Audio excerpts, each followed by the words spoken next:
Watch this doorbell footage carefully. June 14, 3:47 p.m. A delivery van pulls up to a brick ranch house in Meridian, Mississippi. The driver steps out. Navy blue uniform, package in hand, scanner clipped to his belt. His name is Marcus Webb, 28 years old. Been driving this route for 4 years. This is stop number 52 of his Thursday afternoon run. He walks up the concrete path, past the manicured lawn, past the flower beds that someone clearly takes pride in. He reaches the front door. Rings the bell. Waits. The door opens. A white male mid-50s stands there smiling. Watch what happens next. He's holding something. Bills fanned out in his hand like playing cards. You can see Marcus's body language change. Surprise. The man is talking, gesturing inside with his other hand. Marcus shakes his head. The man keeps talking. More gestures. More smiles. He's waving that money. Marcus hesitates. 7 seconds. You can see him thinking. Then he takes a step forward. Then another. The door closes behind him. That is 22 seconds of footage from a Ring camera positioned on a house 2 doors down. 22 seconds that would later be analyzed frame by investigators who could not believe what they were seeing. Because what happened after that door closed, what they found when they finally entered that house 3 days later, would expose something so calculated, so methodical, that it changed how law enforcement views seemingly random acts of generosity forever. Here's what everyone thought at first. Marcus Webb, good driver, solid work history, accepts an unusual but generous tip from a friendly homeowner. Maybe the guy was eccentric. Maybe he was just really grateful for good service. Some people tip big. That's not a crime. That's what Marcus's supervisor thought when Marcus didn't return to the depot that evening. That's what his girlfriend, Shanice, thought when he didn't come home by 7 p.m. That's what the police thought when she filed a missing persons report at 9:30 that night. Before we continue, where are you watching from? If this is your first time here, please hit that subscribe button. Stories like these need to be shared, and your support helps us bring more truth to light. Marcus was not the first. And the cash that man was holding? That was not a tip. That was bait. And the man holding it had been using the same method for 18 months across 3 states, targeting one specific group of people with surgical precision. His name was Dale Cunningham. 54 years old. Divorced, 2 adult children who had not spoken to him in 6 years. Worked from home as a software consultant. Made good money. Kept to himself. The neighbors on Pinehurst Drive knew him as the quiet guy who always waved, who kept his lawn perfect, who put his trash cans out exactly at 6 a.m. every Wednesday. The kind of man you would never suspect of anything. But let me tell you about Marcus first. Because he was more than what happened to him. He was more than 22 seconds of footage. Marcus grew up in Jackson. His mother, Patricia, raised him and his sister alone after their father died in a work accident when Marcus was 9. Patricia worked 2 jobs, sometimes 3. She made sure her kids had what they needed. Marcus graduated from Provini High School. He had wanted to go to college, study computer science, but money was tight. So he worked. Warehouse jobs, retail, whatever paid the bills. At 24 he got the delivery job. It was stable. Benefits. Decent pay. He was good at it. Fast, efficient, polite. Customers liked him. He liked them. He liked being out on the road, seeing different neighborhoods, meeting people. It felt good to make someone's day by delivering something they were waiting for. He had been with Shanice for 2 years. They were talking about getting engaged. He had already picked out a ring. He was planning to propose on her birthday in August. He told his best friend, Travis, about it 3 days before June 14th. Travis said Marcus could not stop smiling when he talked about it. On June 14th, Marcus woke up at 6 a.m. He kissed Shanice goodbye. He drove to the depot. He loaded his truck with 87 packages. He started his route at 8:30 a.m. By 3:47 p.m., he had delivered 51 packages without incident. Stop 52 was supposed to be routine. Now let me tell you about Dale Cunningham. But not everything. Not yet. Because first you need to understand how someone becomes this good at hiding. Dale had lived in that house in Meridian for 14 months. Before that, he lived in Tuscaloosa, Alabama. Before that, Mobile. He never stayed in one place longer than 2 years. He rented always. Never owned. Easier to move. Less paperwork. Less trail. He worked remotely, which meant his schedule was flexible. Which meant he could be home during delivery hours. Which meant he could track patterns. And Dale was very good at tracking patterns. In every city he lived in, Dale did the same thing. He ordered items online. Lots of items. Things he did not need. Books, clothes, electronics, kitchen supplies. Sometimes he ordered from the same retailer multiple times per week. He did this for one reason: to study the drivers who came to his door. He paid attention to their routes. He noticed which drivers worked which neighborhoods. He noticed which days they came. He noticed something else too. He noticed that in every city the delivery workforce was diverse. Black drivers, white drivers, Hispanic drivers, Asian drivers. All of them doing the same job. But Dale was only interested in one group. He kept notes. Not on his computer. In a physical notebook hidden in a locked drawer in his home office. Dates, times, descriptions, vehicle numbers. He tracked which drivers were black. He tracked their schedules. And when he had identified a pattern, when he knew a specific driver would be coming on a specific day, he prepared.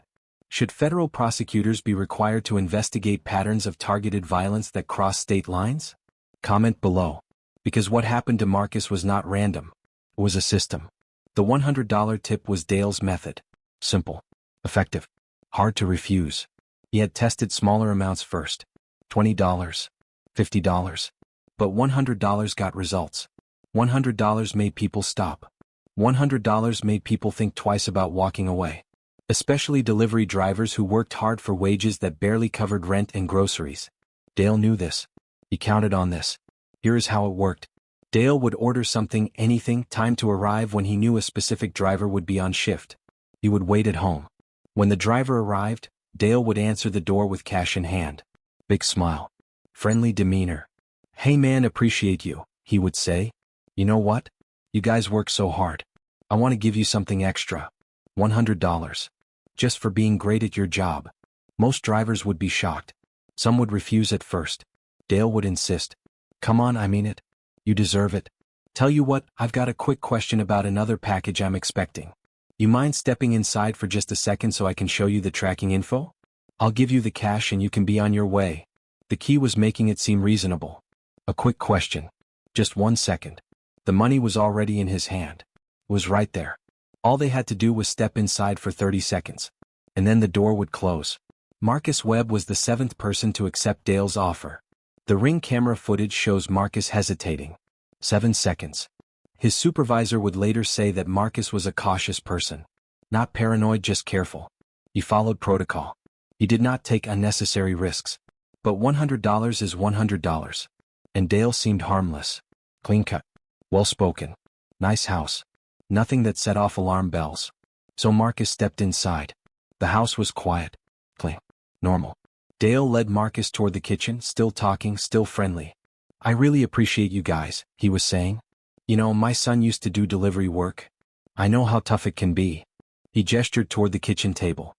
"Here, let me grab my phone so I can show you that tracking number." Marcus stood by the table. Dale walked toward the counter. He picked up his phone. But he picked up something else too. A taser. Medical records would later show that Marcus was incapacitated within seconds. Dale had done this before. He knew exactly where to aim. He knew how long to hold the trigger. He knew what happened to a human body under sustained electrical shock. Marcus collapsed. Dale caught him before he hit the floor. He was strong for his age. He worked out. He had prepared for this. He dragged Marcus down a hallway. Into a bedroom at the back of the house. A bedroom with blackout curtains and soundproofing panels on the walls.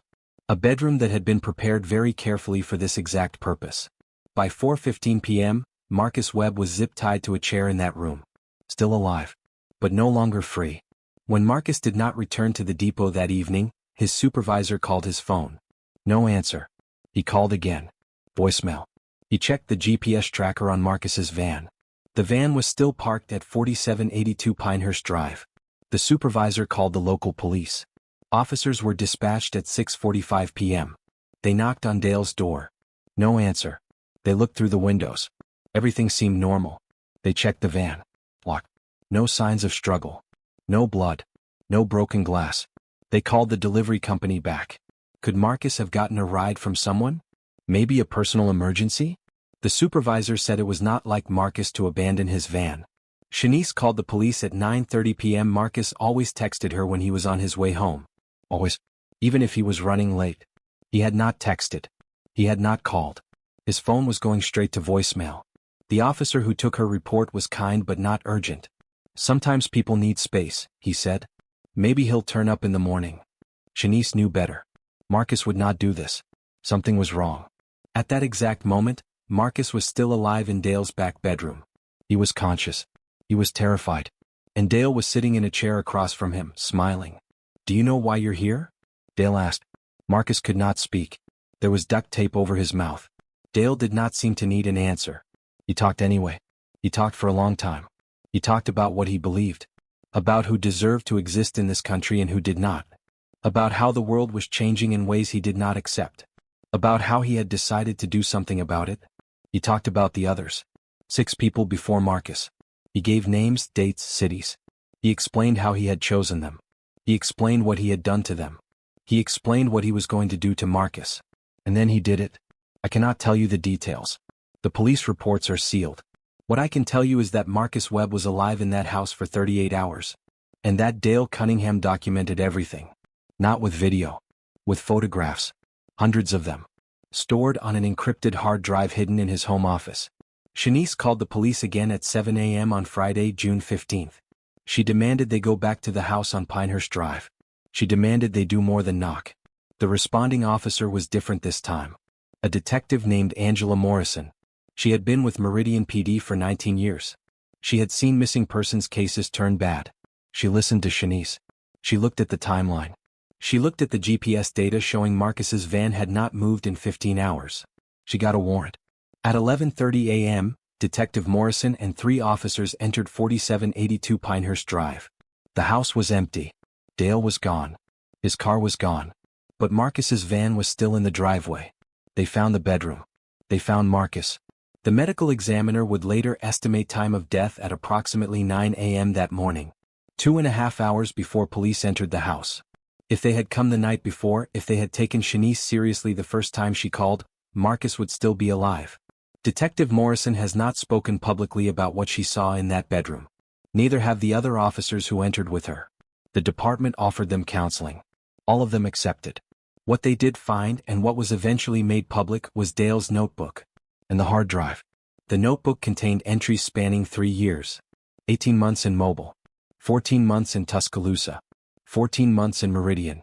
Each entry included names, dates, descriptions, vehicle numbers. All of the entries were about black delivery drivers. Some entries had stars next to them. 7 stars total. Marcus was the 7th. The hard drive contained 3,847 photographs. Investigators cross-referenced the dates and locations. 6 of the starred entries in the notebook corresponded to unsolved missing persons cases in Alabama and Mississippi. Jamal Foster, 31. FedEx driver from Mobile. Disappeared March 2023. Body never found. Terrence Bishop, 26. Amazon driver from Mobile. Disappeared August 2023. Body never found. Kevin Richardson, 34. UPS driver from Tuscaloosa. Disappeared January 2024. Body never found. Andre Phillips, 29. DHL driver from Tuscaloosa. Disappeared July 2024. Body never found. Malik Stevens, 25. Amazon driver from Tuscaloosa. Disappeared November 2024. Body never found. Christopher Young, 33. FedEx driver from Meridian. Disappeared March 2025. Body never found. And Marcus Webb. June 2025. 7 men over 27 months. All black. All delivery drivers. All missing. 6 bodies never recovered. Dale Cunningham was arrested 4 days later at a rest stop outside Memphis, Tennessee. He did not resist. He did not speak. He asked for a lawyer immediately. His attorney tried to suppress the notebook and the hard drive. Argued illegal search. Argued circumstantial evidence. The judge denied every motion. The trial lasted 6 weeks. The prosecution presented the notebook, the photographs, the ring camera footage, forensic evidence from Dale's house, testimony from Shanice, testimony from Marcus's supervisor, testimony from the families of the other 6 men. The defense argued that Dale was mentally ill. That he needed treatment, not prison.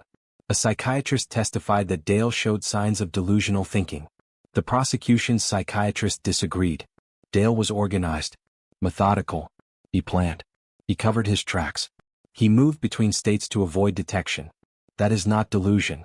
That is calculation. The jury deliberated for 4 hours. Guilty on all charges. First-degree murder. 6 counts of kidnapping with intent to kill. Federal hate crime enhancements for all 7 victims. Dale Cunningham was sentenced to 7 consecutive life sentences without possibility of parole. He showed no emotion when the verdict was read.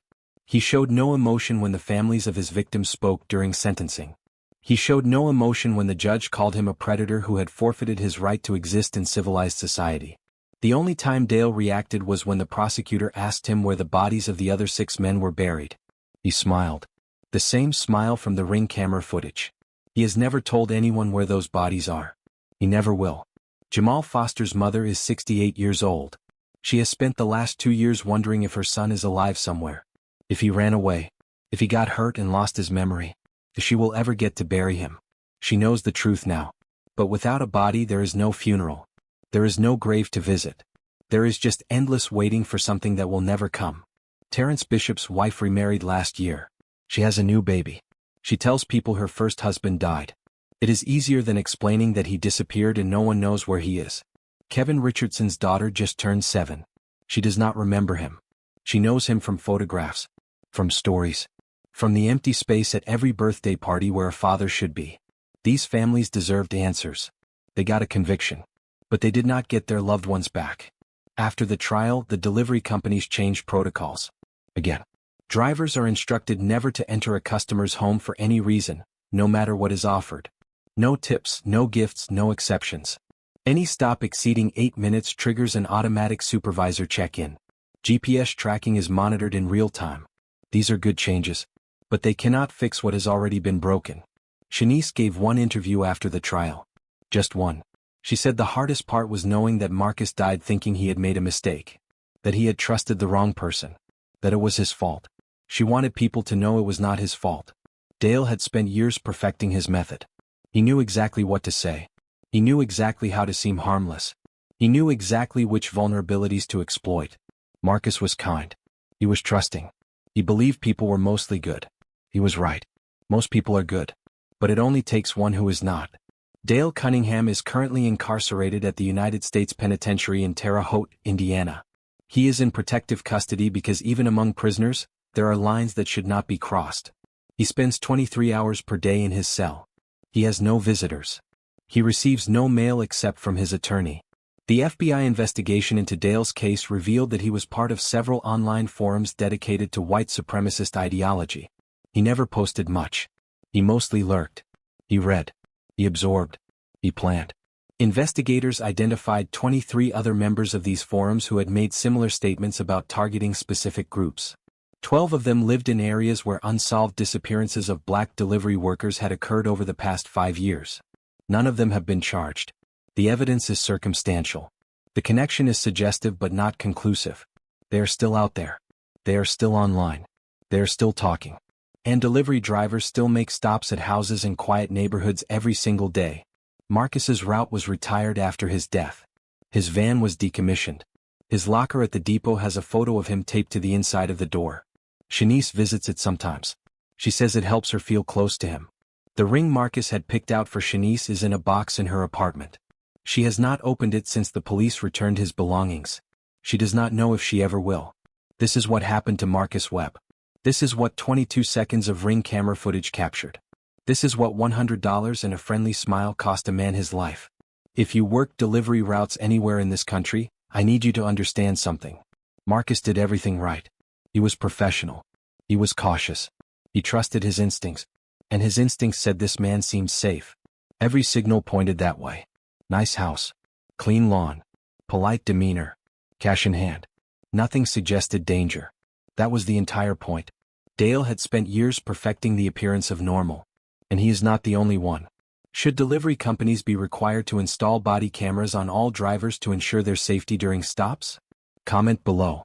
Because protocol changes are not enough. GPS tracking is not enough. 8-minute timers are not enough. Not when predators are willing to plan for years to hurt someone. If you are watching this and you work delivery, please hear me. No tip is worth your life. No amount of money is worth stepping through a door that might close behind you and never open again. If someone offers you cash to come inside, the answer is always no. Even if they seem nice. Even if the money is real. Even if you need it. Marcus needed it too. And it killed him. Share this video. Tell people about Marcus Webb. Because awareness is the only weapon we have against people like Dale Cunningham. Company protocols cannot protect you from someone who has been planning to hurt you for months. Only your own vigilance can do that. Marcus deserved better. His family deserves answers they will never get. And every delivery driver in America deserves to come home at the end of their shift. Remember his name. Marcus Webb. 28 years old. 4 years on the job. Engaged to be engaged. Gone because he was kind. Gone because he trusted. Gone because someone spent years learning how to make evil look like generosity. Somewhere right now, a delivery driver is pulling up to a house. Someone is answering the door. Someone is smiling. Someone is holding something in their hand and asking, "Would you mind stepping inside for just a second?" The answer should always be no. But most people do not know Dale's story. They do not know Marcus's story. They do not know that kindness can be a weapon when the wrong person learns how to use it. Now you know. Tell someone.